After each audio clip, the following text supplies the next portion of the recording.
So, you like jazz? Is this album a being accident? Or is this record a not so red hot record? If you are here, you're probably already into the Red Hot Chili Peppers or into jazz and want to know if this record is any good. But depending on who you are, this album might be a hit or miss for you. If you are here because of Red Hot Chili Peppers and you are interested about the jazz vibes, the covers might be for you, but the rest of the album might be too much, and I'm gonna tell you straight, you won't listen to this record a lot of times. And if you are into jazz and are just curious about this piece of work, then it will depend on how much of a purist you are. If you are somehow hoping this is a proper jazz record, well, you might be better off just listening to the new Beth Metini record or Work, Money and Death that also came out this year, which is a personal favorite of mine. But if you are humble enough and come with low expectations, I don't think this Flea album will also disappoint you. But to start off, let me first give you some context. Honora is a record Flea decided to make after he reconnected with his first instrument, the trumpet. For those who don't know, Flea played horns on the first few records of Mars Volta. He was in a Chet Baker documentary and even played some bass for the Joshua Redman Elastic Band on their Momentum album. So he's been around jazz throughout his career, but he never fully committed to the scene. So probably never fit the Red Hot Chili Peppers, but you never heard him do some jazzy lines or have a jazzy approach as the way as, for example, let's say Thundercat has. I hate comparisons, by the way, and music is not a competition, but I'm trying my best to prove my point here. That being said, this record is one of those beautiful opportunities an artist has to express freely what he wants, and that can lead to some beautiful results or tremendous disasters. Sometimes moments like this end up being egotistical, such as doing covers because those are the tunes you like to play over or improvise.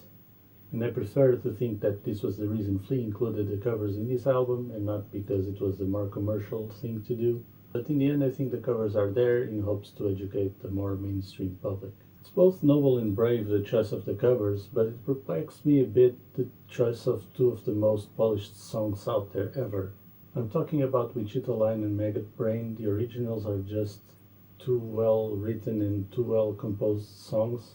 And to think you could add something to them that is interesting or new, I don't know if that's just courage or lunacy. Starting with Maggot Brain, the cover of Funkadelics, the vibe is there, but it just feels like a sort of music exercise. They highlighted the repetitive arpeggio, but in a more annoying way, almost as if your teacher was skipping tempo, and Flea's performance feels a bit rushed, not gonna lie. It almost reminded me of those dreaded scenes in Whiplash, and I think this track just ain't it. But the original is so good though that I can't actually blame Flea for that. Flea also removed the legendary guitar solo from this track. Like, I don't know if this is courage or just being crazy, but at least I have to give him props for trying. Then regarding Wichita Line, the track is so good that again I don't know what else you could add to that polished, beautiful song.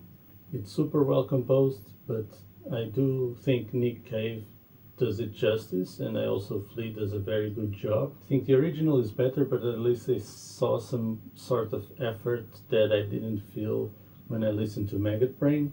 I think Flea's strategy for this one was just keep it minimal, to let the original song shine and the lyrics and the vocal work by Nick Cave. But I really find it difficult to find a reason to cover something if you don't add anything new. Again, Flea does a good job, but if it wasn't for Nick Cave, it almost felt like you were at Pizza Hut, hearing those covers by some AI or some cheap cover band. But oh well. The same goes for the Frank Ocean cover. Don't get me wrong, the vibes are all there, and Flea's performance is very on point and very smooth on this one. But if you think this is novel or just cool because it's different, well, you might as well go watch some YouTube covers out there. Justice Stir, for example, makes a wonderful cover of this song as well. And you don't need to glaze Flea, even though he has a very nice trumpet sound, I have to admit. The dude is definitely smooth, and I do miss those vines, man. I wish we could bring vines back. Now on to the good part. The rest of the album is actually pretty nice. The intro track tries to set the tone, but doesn't do much for me, I have to admit. Just too short and empty to do anything, really. Plea, however, the second track is a very legit one. It's been around for a while, and to me it feels like a youth crew punk hardcore song in a way, which you might think it's not jazz, but it also sounds like an hardcore bebop song. The bass line is very cool, both Flea and Anna Butters do an amazing job in this one, and the same goes for percussions and drums. The lyrics and the vocals are punk AF, and for me one of the highlights of this song is the amazing flute solo by Ricky Washington. I mean, my only complaint for this track is just that it was too short. I wish it could go for longer. To me, this is the real starting track of the record, and I feel it starts off with a very good message to the world. Traffic Lights is another hyped song from this record. It has a feature of Tom York, but to me, this song reminded me of A. Arnold. It just screams New York vibes, which is a good thing. The main melody is a very cool theme, and the rhythm part is also very interesting. It uses the whole tone scale, which is also an interesting choice here. I know some Radiohead songs and Tom York songs use it, but it's kinda rare to see that scale being used in more mainstream songs. And the time signature here also reminds me of Idiotesque or Pisces, maybe?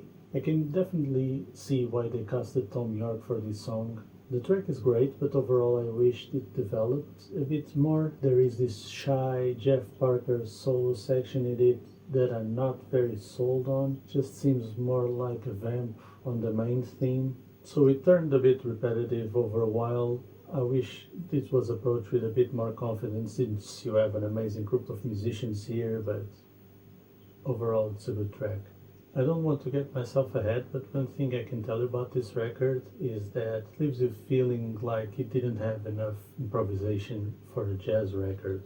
It does have its moments, but I felt like overall it was too shy for the group of musicians that this record has. Morning Cry, for example, is a song where I felt like the group did a good job, but in the end it almost sounded like a jazz student song again. It's a good sounding overall bebop, but I felt it's just too shy to impress. Just feels too mild compared to other jazz stuff out there.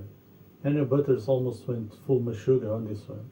Jokes aside, the Anthony Parks does an amazing job in this one, and for me, Flea is the MVP with his improv session. I feel like this track was the one that went more in the direction I was hoping for before I listened to the record, but I'm not sure it's enough for the jazz crew to dig this. Frailed is a trip-hop song of 10 minutes, which I was expecting people to go wild on this one, but it never really happens. Everyone has their parts, but it feels like they're not soloing or improvising over it.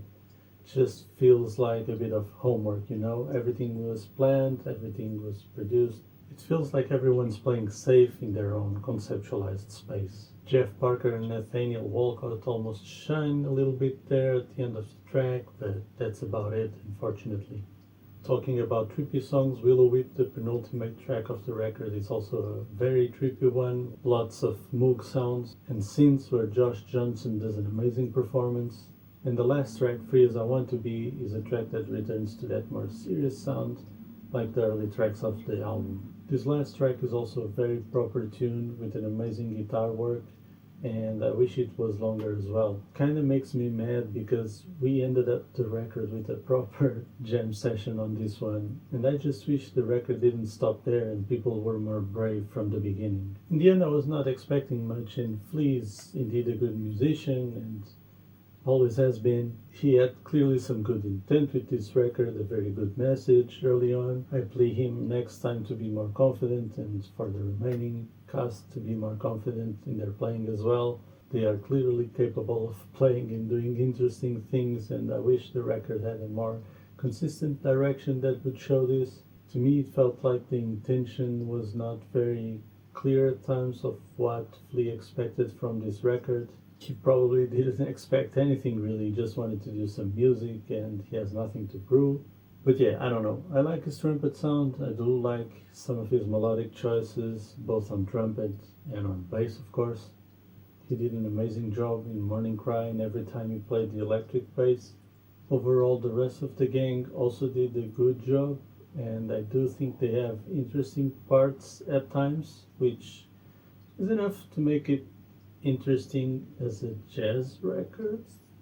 Again, if you're not really a purist or expecting much, I think it has enough juice in there to recognize that Flea isn't just a mainstream musician, and that this record is actually an interesting experimental mainstream jazz record of sorts.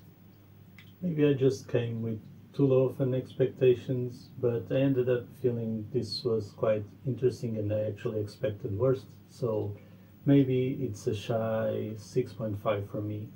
Let me know in the comments if I'm a jazz freak or if I was just a hater, but I did find it overall decent. If you're still here watching the video, I want to say thank you. You are the true OG.